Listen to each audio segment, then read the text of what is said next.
Hi, everyone, and welcome to the Stool podcast, a podcast for woodworkers and the maker community in general. This is episode number 6. My name is Robin Lewis from robinlewismakes.com. I'm joined by Joey Chalk from King Post Timberworks. Hello. And Jordan Crawford from Periodic Furniture Studio. Hello. We live stream the recording on YouTube every Thursday evening at 6 p.m. Australian Eastern Standard Time or UTC plus 10. Or you can watch or listen to it later on YouTube, iTunes, or SoundCloud. I want to say hello to everyone in the chat. We'll get your comments towards the end of the show, but feel free to chat amongst yourselves in the meantime. The idea being that this is also a place for people to meet. Before we get into this week's episode topic, let's do a quick rundown of what everyone's working on. So, Joey, do you want to take us away? Okay, sure. I am currently trying to finish off a wardrobe that is kind of, I guess it's a Victorian style. It's just like a classic paneled wardrobe. Probably anyone who's seen me do one of these before, it's the same kind of thing, really too big. And so I have to deliver that on the 8th of January, and it's pretty much finished. I've got to do some painting this week. But I need to figure out a way to get it all in the van in one trip. It's got to go into this middle of the Auckland city, and I don't want to do 2 trips from where I am. I'm an hour away. So I'm going to try and build some wooden roof racks for my van so I can get one of the pieces of it on the top, get 2 of the large bits inside, and then get all the drawers and everything kind of tucked away inside the wardrobe, and try and make it fit all on my van or in it in one go. So that'll be interesting. A quick question about that. At what point do you invest in like a trailer or something? Because for those of you who haven't seen Joey's latest video with the outdoor sofa, I commented on the video, when you see him putting it in, it's like it just made it into the van. I mean, surely if you're making stuff that big, you need something bigger? So my van in the back is 2.9 long and right. So that's 1.3 tall, 1.3 wide. That's just a particularly huge sofa. So that was 2 trips, and that they're only 15 minutes away, that job. So that's fine. I have a trailer, started out with a trailer. It's just that my van doesn't have a tow bar, and it's so long as it is that I couldn't park anywhere anyway. It's impossible to have. I'd be like more than 6 meters long, and it's just getting ridiculous. So the van has fitted everything in it I need to up to this point. So and it has mounting bolts in the roof. So I'm just going to take those kind of placeholder mounting bolts out and see what I can make fit temporarily. And if it works, then I'll just use them temporarily when I need them. So I'm digging a big hole under my house as well for a shed. So I'm doing a lot of digging. That's not much fun. That's about it. Good stuff. Do you, just on the delivery thing, do you have in your area a truck rental area? Because I found for me, I mean, I'm fortunate because I have a truck license as well, so it doesn't matter about size. Yeah. But I find that if it doesn't fit in mine, it's cheap.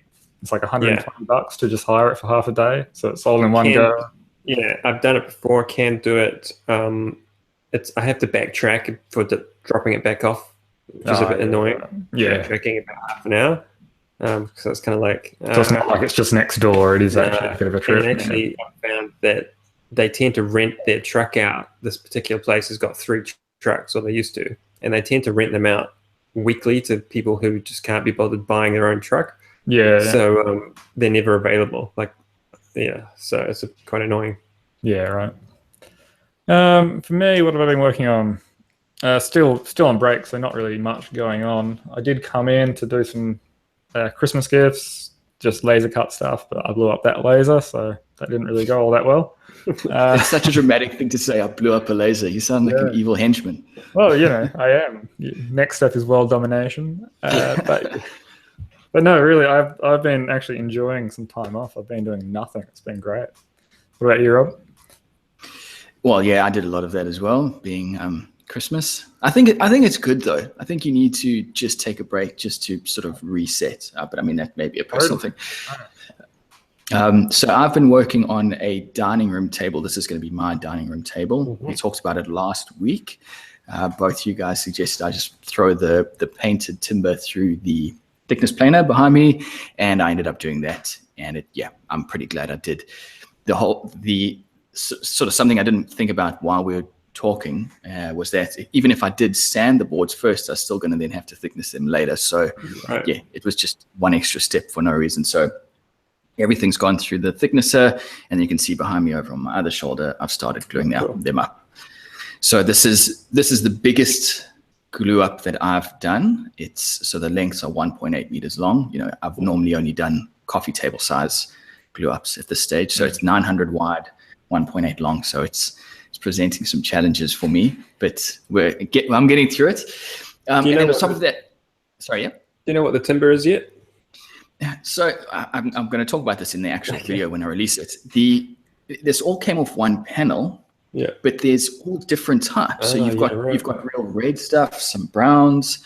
There's a couple of pieces where you can see what I think is the sapwood. So it's red with these brown strips. I don't know enough about the timber here in Australia yet to really comment on exactly what it is, but all of the different there's 13 different boards. They're all slightly different. So it's kind of like that's what the table's gonna look like. You just got to appreciate the fact that it's different pieces of nice wood. But what is cool about it is I'm not having to worry so much about the glue line now. Because you're never gonna disguise it. So it's kind of been a bit of a blessing in disguise. So I've got half of it glued up. I'm going to make panels first. As you can see behind me, that's 3 boards. Glue up panels and then glue the panels together, just because I don't have clamps long enough yet. And then on top of that, I'm working on a sponsored build. A company sent me these concrete molds. And what I'm going to do is sort of showcase the product off in the video. This is what you can do with these molds. It's for making those sort of geometric vases, planters, those kind of things. But then what I want to try and do is get into a bit of casting. I've never tried casting before, so this is going to be sort of a foray into casting. So as soon as the concrete is set, which I'm waiting for now, I'll get on to the interesting bit, which is going to be the resin casting. So that's it for me. Also, it's a resin cast, is it? Yeah, well, they are designed for concrete. So I just put together casting, like flip casting with a plaster or something. But no, that makes more sense. So you've just got silicon molds, so they sent they're from China. They are food grade silicon molds, pretty hardy things. I didn't realize that they were going to be so solid. And then you just dump the thing full of, I'm using mortar in my case because the cavity is too small for concrete. And it's pretty standard. Cool. It's just, as I say, I don't normally take sponsorships on very often these days, just because, and we've talked about this before, it's a bit of you kind of have one group of people who are okay with it, and you have another group of people who just hate sponsored videos. So the only time I'm ever going to do it is if it's a real benefit to me. And this is a project that I've been wanting to do for ages. So taking it on was it was a bit of a win-win for me. So that's what I went on to. All right, so we've got a lot to talk about tonight. Let's get into it. This week's topic came from Joey. We're basically going to talk about what's coming up in 2018 and what we can look forward to. And then we also wanted to dedicate this episode a little bit more to asking questions from people through social media. So I've got a couple of questions from people that I've received over the last couple of days.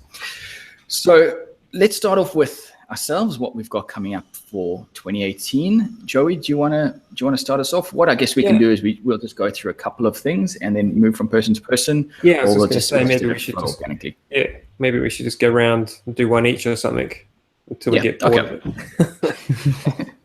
Okay, so I guess I'll start. What have I got? A big change for me coming up this year. We've actually just started in the last month. I'm going to start. And this sounds like I should have been doing this forever. I'm going to build. I'm going to start making them pay me money. I'm going to start putting money aside for 4 weeks worth of holidays. Not wages, but paying my overheads. So I've spread out 4 weeks worth of overhead costs over the rest of the year. So my weekly overheads are now going to go up a bit. But at least that means for, especially this time of year, summer, I can kind of go through a little bit less stress by not having to worry about paying for the power bill and stuff out of some money that came from somewhere, because I don't have a lot of work on right now because everyone's pre-Christmas and then there's a big dry spell, and no one's really working at the moment, so you've got to pay the bills from something. So Yeah. So is that then to give yourself a break, or is it just so that you have a bit set aside for the slow time? Mainly to give me the opportunity to save up my profit. So if I want to go on holiday, I can do that and know that there's money in the bank to keep things running. So in theory, I could say take off 2 weeks in March and have my employees still work.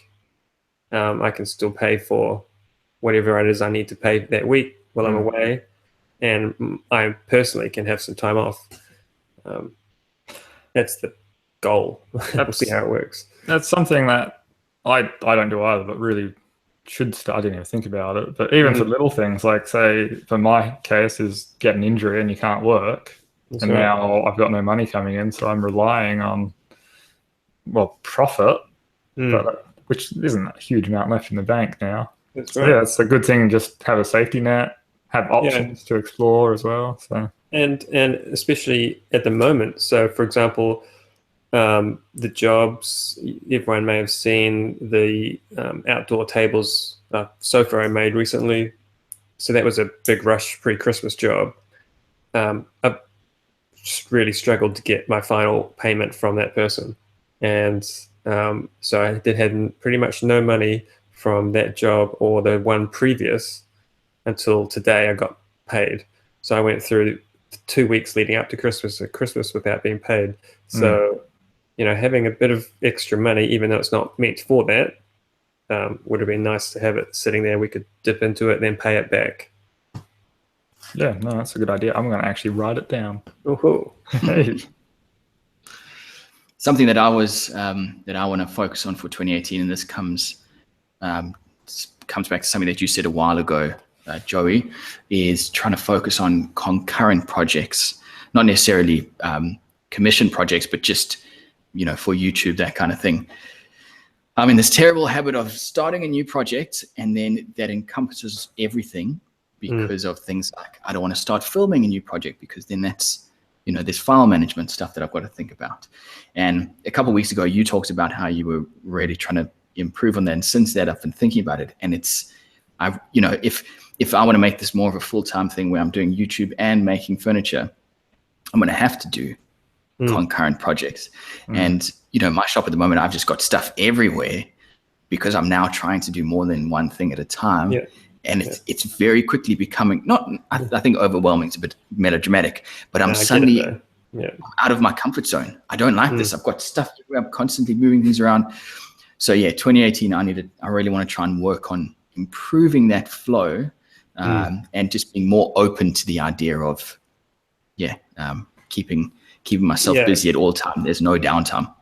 So what you said is two completely different things. Is working on 2 jobs or more at once is one skill, and filming 2 videos at once or 3 videos is completely different. Recently, or maybe about a month ago, I was filming 4 projects at once, and the way I do it is crazy, but it's the only way that makes sense to me. I've got a really large, what do you call it? Disc in my camera, and I just film everything. I don't change SD cards. I just film it, and then when I put it onto my computer, I copy and paste or cut and paste the clips that are for each of those. I could just see what the clip is. I know what project it's for. Put that into their files. But I actually was really apprehensive about filming more than one thing at a time because it's quite hard to keep both storylines going in your head. Like, where was I? What was the last shot on that project? And where am I on this project? So that's quite a different thing. And even writing something down is probably helpful. With this dining table that I'm doing at the moment, I'm filming it, and I've just decided that's it. I'm narrating the story later, because and that's unfortunately one of the byproducts of that is, if you want to be in front of the camera and really get into it, then it's even more difficult to try and separate yourself. Now, at some point, I do believe you've got to be able to do that. If you know, obviously you guys are making your income via furniture. I'm trying to, at this stage, mix it up between, you know, the furniture making and YouTube. I mean, that is something that I really want to pursue. So if I'm going to be doing YouTube full time, I've got to work it out. But yeah, it's amazing how in this project I've just gone, nope, that's it, can't do it. I'm going back to narrating. It's just too difficult. But yeah, I've got to work it out. That's why I do very few pieces to camera during projects. I've only done a handful of them. What editing software do you guys use? Because for me, I use Premiere Pro. So I'm like you, Joe. I just shoot everything, and then when I'm capturing that footage, I sort it out. But in Premiere, I sort it into bins. So it's like these clips are for bin 1, which would be dining table. These clips are for 2, which is coffee table. Blah blah blah. And that's worked for me. Yeah, I can do essentially that. I have very cheap, awful editing software, but all I need to do is cut and speed up and change the coloring a little bit. Like I need like 4 tools. And so my software is like $60 to get the watermark taken off it. And that's it. And you add a bit of a vignette to your footage as well, don't you? Or some kind of focus thing. Yeah, sometimes I'll do tilt shift.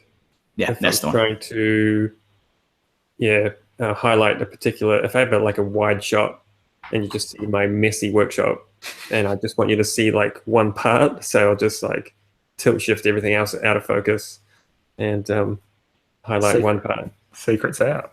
Oh yeah. I won't tell you my other lighting secrets. Yeah, so George, how about you? Let's say probably the biggest goal, which is at like the forefront of my mind, that could be the way to say it, is something we touched on last week, which is that product or a service that you're offering. And this year I really want to kind of try and drive the product more than the service. So I want to have a line of a couple of designs and be displaying at least 3 to 4 galleries by the end of the year, and be relying on people coming to me for me instead of people coming to me for a service that they want. Obviously, I still am wanting to do commissions and all of that, because that's good fun and that's where you make your money as a business. But I think if I can have kind of a line of furniture this year, it will just take a whole lot of stresses off my shoulder as far as finding the next client, finding the next bit of work, and just make my kind of the next progression of my business anyway. Because this year has been my best year to date as far as, you know, money-wise. But obviously it's also been a pretty rough year as far as scheduling and energy and all of that sort of stuff. So just a little bit of a reshuffle, nothing too major. But I think it's an important step for me anyway in the right direction. So if I get this right, part of your plan then is to have, say, a coffee table that is fairly popular, and you might have a standing order for that. Yeah, so you might be making 2 of them a month as a standing order, and you can just smash them out in a couple of days. Yeah, with any luck, it will be all standing order sort of thing, and then everything's just templated, sitting on the shelf. And if an order comes in for a custom size, it's easy to do that. But yeah, have that design down pat. So all I have to do is come in, machine the timber to be whatever thickness it needs, glue it together, do the joinery, finish it, and out it goes. And good plan, and part of that would be that it's in either some furniture galleries or wineries or wherever it turns out to be. Yeah. They're just out there. No money exchanges hands until it's sold, sort of thing. Yeah. But I just think it's, for me anyway, it's got to be the way to do it instead of focusing on finding the next crappy client. I've been coming around I was very against that approach, and I've been slowly coming around to that being more or less stressful, at the very least. It's got to be a less stressful way to do what we do, I think. I think it's also in terms of workshop. Like if you know you're doing these 4 designs all the time, you set it up so it's for that. Like right now, I have to have a really broad range of things set up at any time just to accommodate any design that comes through the door. But if I'm only making 4 or 5 designs and that's my main income, I can condense that to a small section of the shop. Yeah, right. And the workflow is then really streamlined. That was my next point. Was, do you think you're going to get bored, or do you think having your setup specialized will infringe on you being able to take on more specialized things? I think, and it's zero creativity then at that stage as well. Well, not zero, but it's a lot less. I think it will definitely get boring, but it will come on to the next point that it will hopefully afford me the chance to get like a shop helper like you have. Yeah. So it's actually something I can. That's a good point. Pawn off to someone, and they're taking care of it. It's my name on the thing, but really, this guy's working for a salary. He's making it all. That's a really good point. Yeah. So in the end goal is it will give me actually more freedom and creative time. Exactly. So it's actually, this is my line of furniture. This, like any Danks, I mean, not to say names, but any furniture manufacturer, they have their lines, and then they also have their custom lines. So in the long run, it will give me more freedom, but in the short run, yes, I will get probably a little bit more bored. Right. Cool. Yeah. Joey? Okay, next one. So, funnily enough, similar lines to what Jordan just said. I don't, at this point, have any ambitions of making a line of anything, but after doing the set of outdoor furniture I just did, it was very easy to put together, and it apparently is very popular. So I was talking to my wife about the furniture, and we happened to need a outdoor table at the new house, and it came up suddenly with this crazy concept, and I went straight to Google, couldn't find anything like it. As far as I know, it's completely original. You never know. You can't really say that these days because everything's been made, but nothing's original anymore. Yeah. No, I feel like I've designed something ridiculously original and completely impractical for a lot of people. But 1, it's going to make an awesome video. 2, it's going to fit what I need perfectly. And 3, I believe there would be a good market for it, if not in my local area. There would certainly be a market. The mystery just continues, man. I need to find out what this is. There'd be a market for it, for the plans at least, I think. So I've actually spent a lot of time designing this table, and I'm going to try and make it.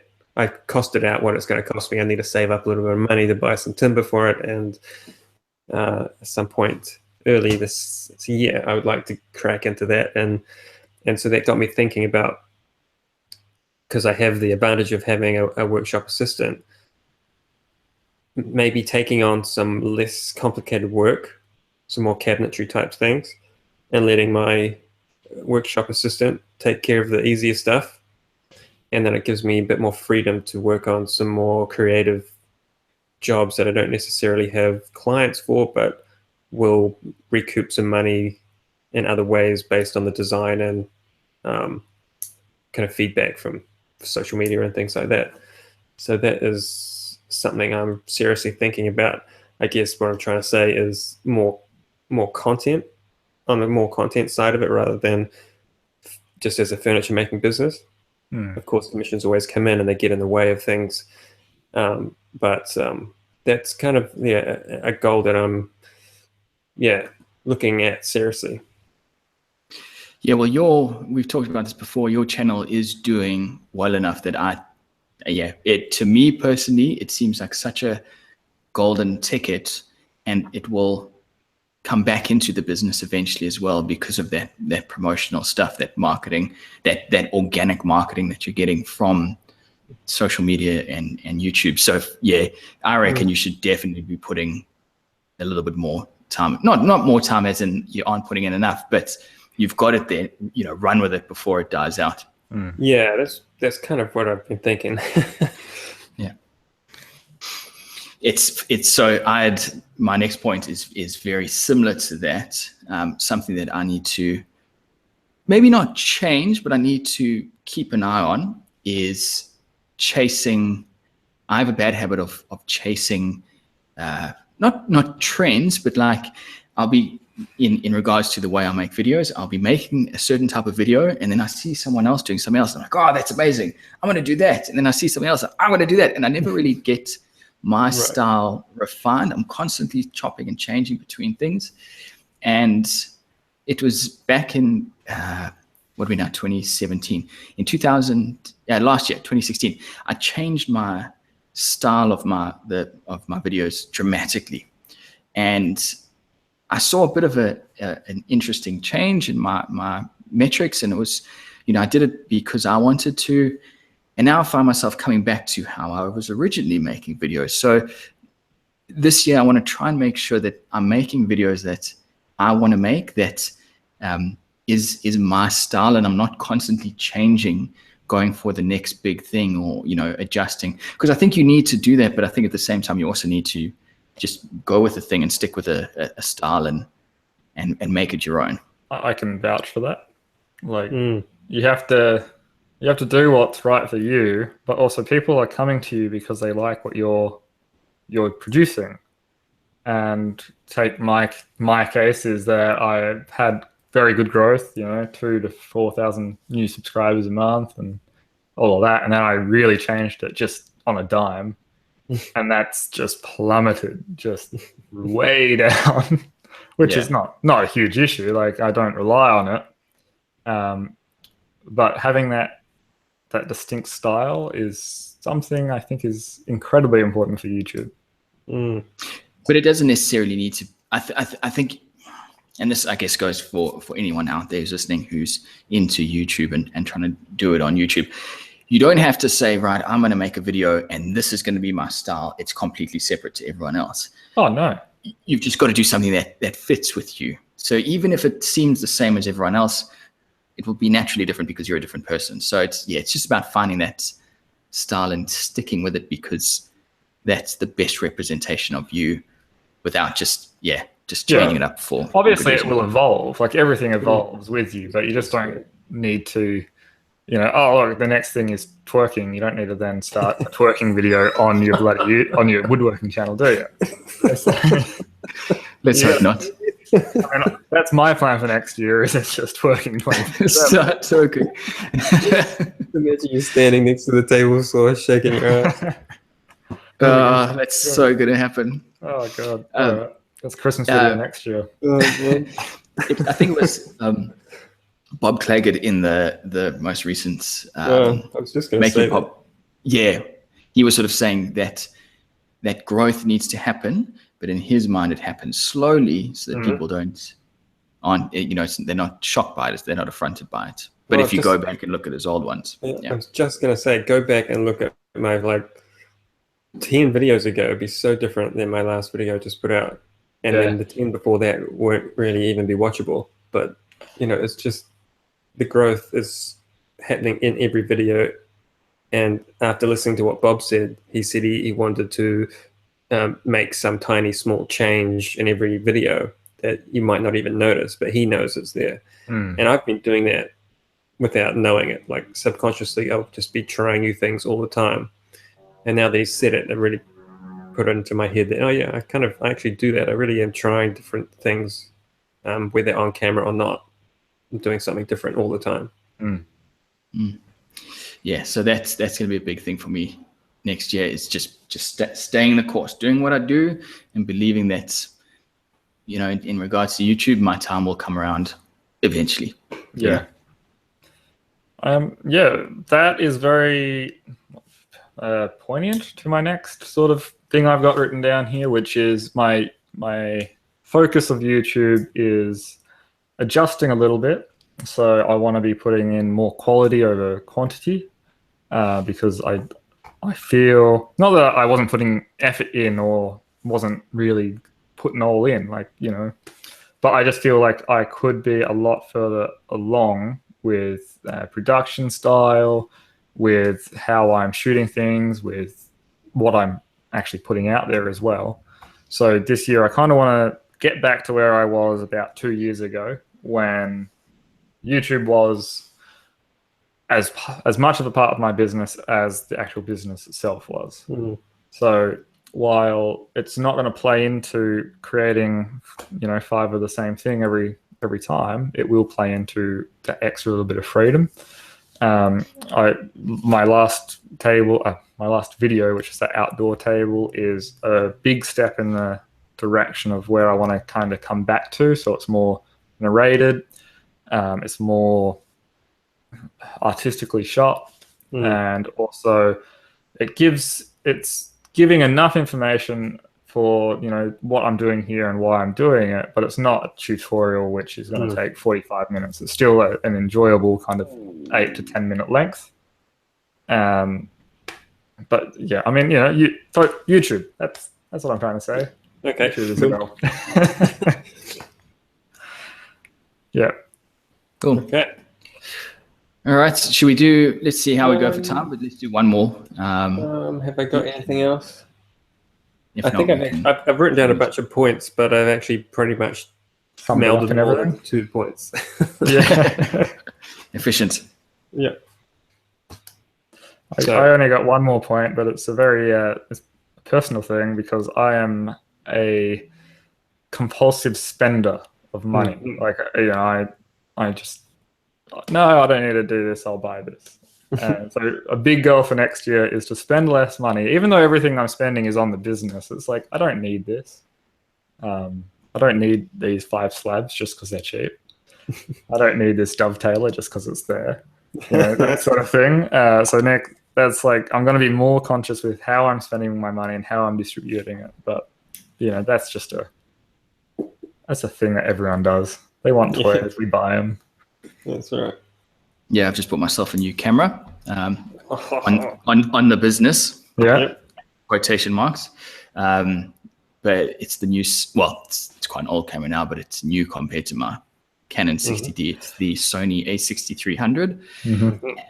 It's really cool. It's amazing when you don't buy a piece of tech for a long time. 3 years. Not even, and that's the thing, not even a long time, 3 years. That's a long time. You buy the next thing and you're like, wow, I've been missing out. The world has evolved. I am, you know, Neanderthal compared to everyone. Sony is kicking butt as well in camera world. Like their new AX7 or whatever it is amazing. But it also costs $4,000. So yeah. Well, and that's where the A63 and 6500 are quite good, is they're the cheaper version of those. So for me, it was between the Panasonic G85 and the 6300. And yeah, everything that I've read just said in regards to picture, Sony just takes the cake every time. Yeah. So it's been a bit of a learning curve, because there's so much more to it than, I mean, there's probably not, but it's just because it's a completely different system to Canon. Yeah. But yeah, I'm hoping to have a video out with that in a couple of weeks. Is that one DSLR or a mirrorless or an actual video? So it's a mirrorless. Yeah. It's a camera, but instead of like the 60Ds, the Canon DSLRs, which in my opinion were cameras which could be used for video. I find these cameras that Sony and Panasonic are bringing out are video cameras which can be used for photography. I mean, they're beautiful photography cameras, but the majority of people buying them are buying them as video cameras. So it's really small. I wish I brought it down to the shop. It's really small compared to my DSLR. It does have interchangeable lenses, but the actual sensor size is the same as the Canon. So in regards to how in regards to low light, that's what I was looking for. In regards to low light, it does really well, which is one of the things that I was looking at, because my shop, while it's lit pretty well, it's definitely not a studio in here. Yeah. Yeah, cool. Right. The only other thing that I wanted to mention for 2018 is that I have to start renovating my house upstairs. Now that the workshop's been built, I can't just let the place fall apart. It's going to be very easy. So in regards to the content that I'm going to be putting out, I think there's going to be a shift back to what my channel originally started with, which was DIY and home renovation. So the outside of the shop needs to be clad and weatherboard. The bathroom needs to be completely redone. There's just so much stuff upstairs, which I'm super excited about. But I've got to drag myself away from the workshop and say, right, you can't be in there for a couple of weeks. Do something upstairs. But 2018, it's got to happen. Cool. Jeez, it's a lot of work. Yeah, all the good stuff. So let's move on to what we did. We'll move on to the questions. What we did this week is we put out onto social media to see if anyone had any questions for us. So I've picked a couple of the best ones. What I want to do is start off with a question from Victoria, who is in the chat. She dropped a question earlier where she said, this is for all of you, but Joey, you have a lifetime warranty on your pieces. How much did you work on the verbiage for it? Yeah. Oh, the guarantee? Okay. And did you get help from a lawyer? Okay, interesting question. So I'll try and be quick. When I had my building company, I had just about no small print on my contracts. Ran into a few very quick early problems with clients and went straight to a lawyer, and we had terms and conditions drawn up. I had 5 pages of small print, and that's the smallest amount you can get, they tell me, and actually put a lot of people off. People would be like, what are you making me sign to? This is like, who's going to read this? And I didn't even read it. I couldn't get through the first page of it. So when I shifted over into furniture making, I knew I wanted to have some kind of warranty guarantee, and certainly here in New Zealand, there's a thing called the Consumer Guarantees Act, where if you make something, it has to be fit for purpose. And so with something like, let's say as a builder, I believe it's minimum of 10 years your workmanship is guaranteed for. So you're automatically already up for 10 years. So, you're not allowed to contract out of that. So you're already, I'm used to having my name on my workmanship. And so then when I thought about it from a furniture point of view, as long as it's being treated like a regular dining table, it just sits there. There's no reason that it's going to just fall apart. It's not going to jump out and attack someone. That's right. So I'm more than happy to say, well, I actually used to say this, that your furniture is guaranteed as long as you are. So, if you're alive, the piece of furniture is going to be alive. And there's no reason for it to break. So I actually have now no small print other than guaranteed for life. But what about things like wear and furniture? Sorry. What about things like wear and tear? I mean, if they go stick that, or is that a case of if this table was pretty made obvious for that it's not my fault that you smashed your knife into the top of the tabletop. But something like we talked about in one of the earlier episodes about outdoor furniture. Mm-hmm. Now, surely you can't guarantee a piece of outdoor furniture because the finish will fail eventually. So the finish will fail. So I made an exception for those latest outdoor pieces. That actually I didn't even say it as a guarantee. It was just in an email where I said these are going to last for 20 years minimum. And the finish is not up to me. I reiterated to the clients, you need to oil it this summer and in 6 months' time, and then every other spare moment you feel like you've got nothing to do, you should be oiling your furniture. That's how many, if you want to stay looking like that. So we talked about that a lot. So they've got 20 years on that. The epoxy might start breaking down in 20 years. the Aroko won't. So Mm. there's no way that's going to fall apart. I've So, thought yeah, of something. I've thought of something similar to this with the chopping boards that I've recently done. Not so much about a warranty, but more from a chopping board. You are preparing food on it. Now, if I sell a chopping board to someone and they get sick, I mean, or not even necessarily that. Like, should I have some kind of print to say that don't worry, everything on this, I haven't used epoxy on the top surface, or I haven't sprayed this with chemicals. I asked you guys the other day about mobile decking. Does it have any treatment in it? Because I want to know when I sell this board that I'm not going to inadvertently give someone arsenic poisoning or something.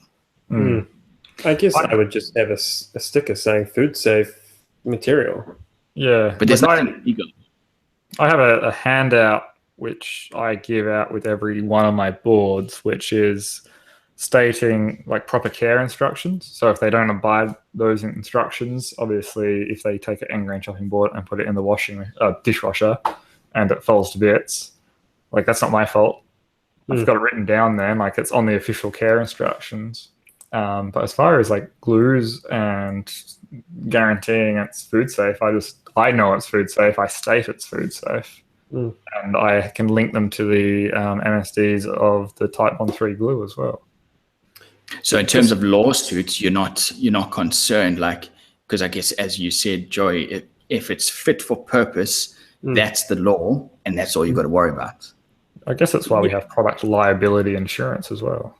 Yeah, I just, I'm not. If I will definitely, and I have done. If something I made breaks or it's my fault, I'll just fix it. Yeah, and I'm just honest that way. And it's only on the very expensive jobs where I start writing a couple of things in, or just making sure that everyone is okay with how this is finished, or once you start getting over kind of $8,000 and you start thinking, okay, if this all goes to shit, I can't actually afford to fix this at this point. So we need to start really thinking about what's happening. How is this can I fix things? Is this likely to wear out? And so you're not worried about it causing someone personal injury? Is that just not even, that doesn't even come how into... can it? I mean, well, if someone trips over your table and breaks their leg in 100 places and then blames you, now obviously that's a far-fetched thing. But is that not something that someone in your situation should be concerned about? Because that's just not. It's the same as on my front fence. I have to put a sticker up to say "Beware of the dog," because if someone comes into my yard and gets attacked by my dog, it's my fault, which is stupid. But we've got to think about that. I don't know the law good enough to really talk about this, but no. The purpose is probably the best way to sum it up, in my opinion. And that if I made a chair and somebody sat on it and the leg splintered and they fell through and got skewered onto the leg, that's probably because of my poor choice of timber, grain direction, and size of timbers. But then again, if that person is 700 kilos, then that chair is not fit for purpose for that person. So there's a 50-50 kind of responsibility to a point. I see Ian in the chat has just said, in New Zealand, ACC covers that. ACC covers the medical bills. Not the. They won't take it. They won't take care of my court case. Oh yeah, the court fees. Yeah. Tell you what, if you have a court case, I'll come over and I'll represent you. We'll film the Shop Stool podcast from the courtroom. I'm not a lawyer, but I have watched a lot of House. Wait, no, it's Oh man, I am in House at the moment. Jeez, every night I watch that. It's the most amazing show ever. Yeah. Okay. It's probably Lucas. So another question from the chat. Leroy, Joey, how is your birch ply walnut bathroom floor going? Perfect. Stop asking about it. Nothing wrong with it. It sounds like people are a bit dubious about it. I've got some flack on recently. There's a guy on YouTube told me all about how much it was a terrible idea, and he's been building for 20 years, and he only ever pulls shitty, waterlogged timber flooring out of bathrooms. And there's a point where someone's opinion is their opinion, and whatever, and they're free to express that opinion on the comment section. But whatever I say is it's very obvious that I can't change their opinion because that's their opinion. And if my opinion differs, then we agree to disagree, and there's no point in me replying. I guess all I can say to sum it up is that in my experience, I've been building since I was 16. I was a builder for 7 years. I too ripped out a lot of rotten wooden timber floors. Just about all of it, from what I could tell, was from the people who lived in there not knowing or caring about what they were doing and splashing water around. They'd not even think about it. I know exactly what water can do, and that I shouldn't just pour a bucket of water on the floor and let it sit there. So I'm going to take care of my floor. And I took all the precautions I thought practical to keep my floor looking good. And that's about all I can say, is that it's my risk. I can do what I like. I'm not sure that I can say much more than that. Have you been responding to that person? Like, was there a bit of a conversation going on? No, well, there was a few, but one of them I just deleted outright because the tone of it just, I couldn't, there was no way to respond without sounding bad myself. And I felt that the tone of the comment was just not worth the conversation.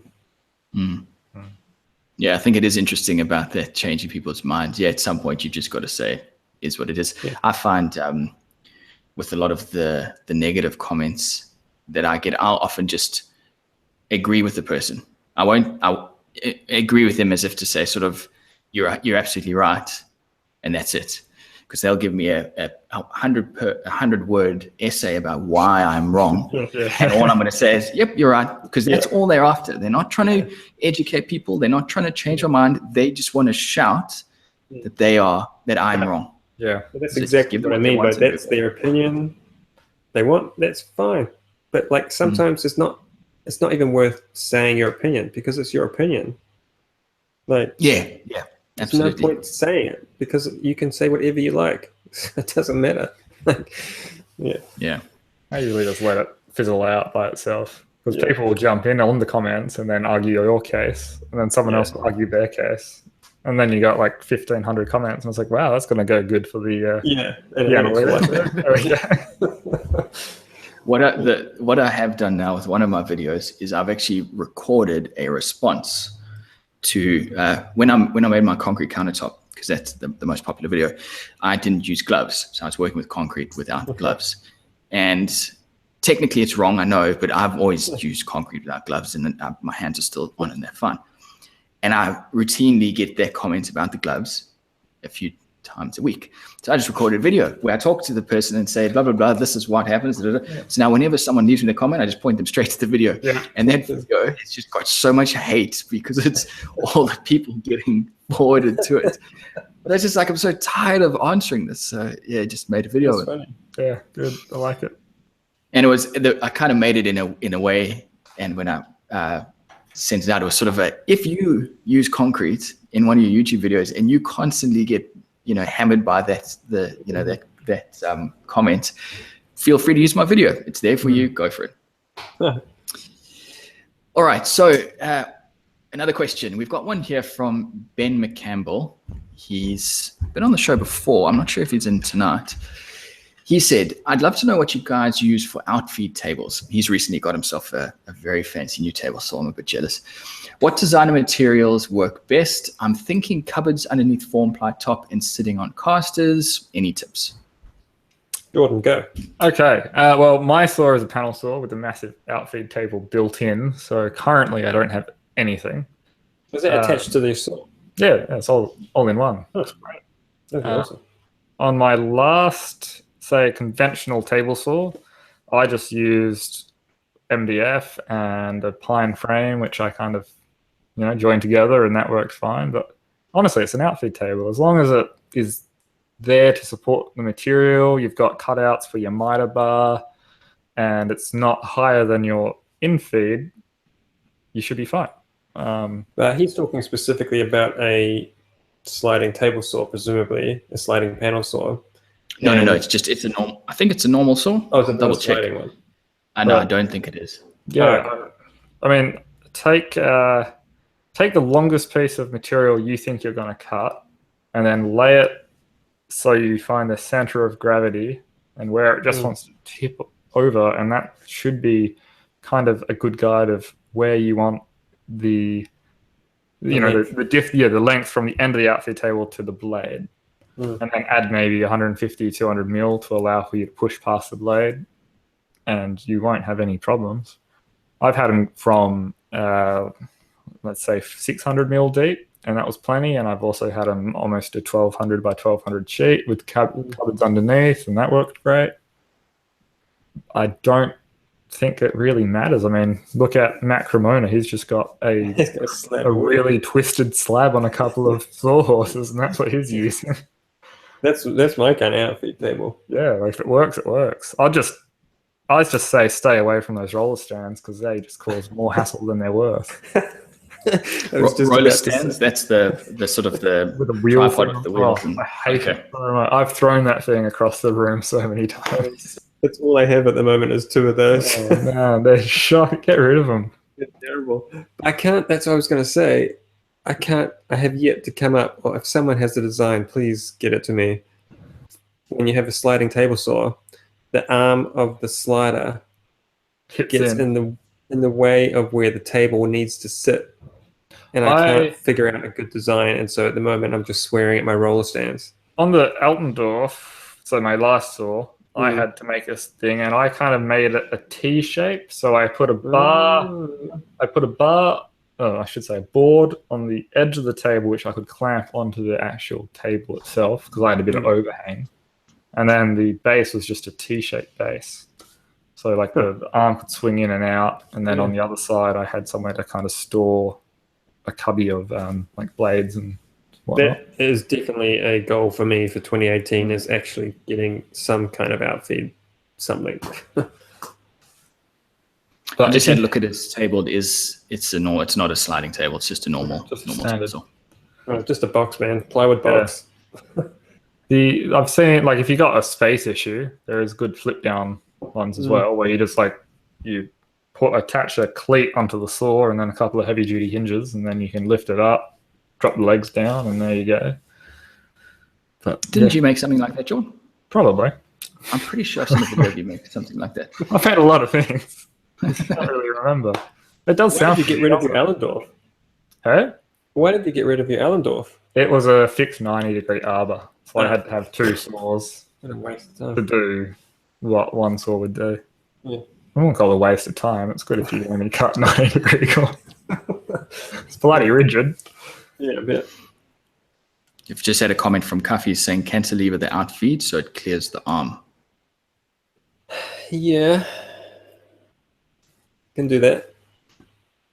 It just takes more time to build it. Timothy Wilmot's Victoria suggested check out Timothy Wilmot's video because he's got a cool outfit table. And it's got a drop hole for scraps. Oh yeah, I like that. Yeah. Stuart says can't agree more. RE roller bars, spawn of Satan. Oh my god, I would outlaw them if I could. But actually, really useful on my bandsaw for doing ripping. And I use them on my drill press for holding up big tables, big doors when I'm drilling hinges.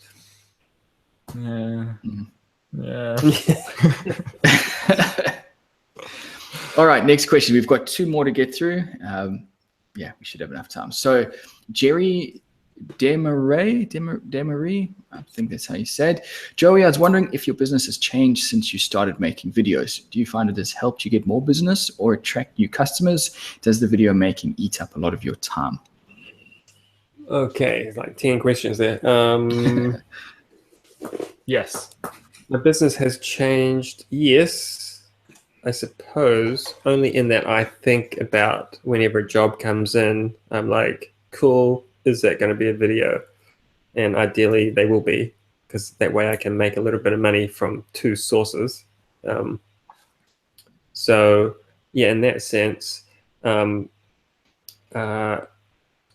videos for me, a lot of people talk about how long it takes for to film, and maybe that's just because my cinematography is terrible. I don't know, but I mean, it does add some time, but for me, it literally is like pull the tripod over, make sure it's somewhat in focus, and hit record, and that takes less than 30 seconds per shot. So for me, that is not a big time waste. And editing as well, people seem to go on about editing taking 8 hours or something. Like I will, like that last video I put out about the outdoor sofa probably took 2.5 hours to edit.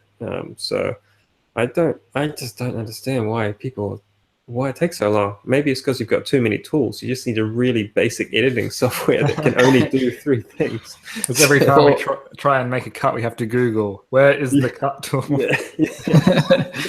For anyone listening who's doing YouTube or wanting to do YouTube, that what Joey said is a perfect example of content is always king. So you can have the crappiest camera, the most basic setup, just do voiceover. As long as the content you're making is good, you might be getting the numbers that Joey's doing. So yeah, I guess that's what it comes down to. So, maybe Jordan and I spend a lot more time with the video because we want it to be something else, whereas Joey's just filming what he's making. I would love we'll have to do this on another topic, but I would love you guys to critique the hell out of my videos, because I don't know what the hell anyone else is seeing. I just know that I've watched that video 20 times and it's time to push export because I can't be bothered watching it again. My only critique is the host. Terrible. Oh yeah. It's funny. I actually thought of that as a topic, and when it came around to my turn, I was going to mention that. Let's do an episode where we just critique each other's channels. I think it'd be very interesting. That's a good idea. I like that idea. Okay, cool. All right, and then last question, we've got Henley Don. I'd like to see, and this is going to be a nice technical question, I'd like to see how you'd set up a trench cut on a miter saw. I'm planning some trench cuts about 12 millimeters deep across an 80 millimeter board, and the trench will be at an angle of 12 degrees. I've seen Joey do it in a video, but didn't see how the saw was set up for the trench. Okay, so I assume by trench he means like, I guess what we'd call a dado. Just a groove, a wide groove. On a miter saw, I assume he means like a compound miter saw. So yes, I've done that a lot. And my Festool and my Makita before that both have depth stops, which is probably the only way you can do it on a miter saw, I think. My Bosch and my AEG had the same. Yeah, so it must be a fairly common feature. Yeah. The only piece of advice I can give, I mean, essentially you just set your saw up, put it on to 12 degrees, set your depth with a couple of test cuts. There's 2 things. There's always a little bit of flex in the depth stop. The saw always flexes a little bit more than it's meant to stop. So keep that in mind. And secondly, you always need to put a piece of scrap behind the piece you're cutting to bring the workpiece away from the fence to allow for the curvature of the blade. Yeah. You want the bottommost part of the blade to reach the entirety of your piece you're cutting, if that makes any sense. Yeah, because otherwise you'll get this upward swoop at the back of the groove, and nothing will fit. So you have to. It makes it much harder to clean it with a chisel because you don't have a reference point. Some saws are better than others. Like I know so I have the glide saw from Bosch, and that it's not perfect. You still need to space it out, but generally like a 25 mil spacer will do it. Right. Yeah, but my saw before that, I would have to put almost 100 mil if I wanted a dead flat cut. Yeah, right. So it's something, set the depth, and then maybe run that saw in and out and just see how much of a gap you've got from the bottom of that blade to the fence. That's the most vital.